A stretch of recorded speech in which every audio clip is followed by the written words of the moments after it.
ഇന്നിപ്പോൾ രാവിലെ ജാതിക്കരി പറക്കിയിട്ട് വരുമ്പോൾ തെങ്ങിൻ്റെ സൈഡിൽ ഒരു സൗണ്ട് കിട്ടും. അതായിട്ട് വന്നതാ. നോക്കുമ്പോൾ ഒരു അണ്ണാൻ്റെ കുട്ടി മേലേന്ന് കണ്ണു പറഞ്ഞില്ലേ പാവം മേലേന്ന് തെങ്ങിൻ്റെ മേലേന്ന് വീണാണ് തോന്നുന്നത്. അത്യാവശ്യം നല്ല ഹൈറ്റുള്ള തെങ്ങ, ഒന്നും പറ്റിയിട്ടില്ല. ആളോട് സേഫായിട്ട് അവിടെ വീണാണ്, കണ്ണൊന്നും തുറന്നിട്ടില്ല. തൽക്കാലം നമ്മളിപ്പോൾ ആളെ നമ്മുടെ വീട്ടിലേക്ക് കൊണ്ടുപോകുന്നുണ്ട്. അവിടെ കുറേ നേരം വെച്ചു.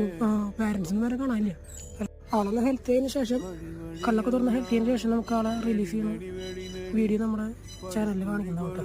അപ്പോൾ നമ്മൾ ആളെ നമ്മുടെ വീട്ടിലേക്ക് കൊണ്ടുപോകുന്നുണ്ട്. നമ്മുടെ ആളെ കാണാനിടാൻ വേണ്ടിയിട്ട് തൽക്കാലം നമ്മൾ നെല്ലിൻ്റെ ഉമ്മയൊക്കെ ഇട്ട് സെറ്റ് വെച്ചിട്ടുണ്ട്. ആളിപ്പോൾ എവിടെയുണ്ട്. ഇപ്പോൾ എന്തായാലും ആളെ അതിലേക്ക് വെക്കാം.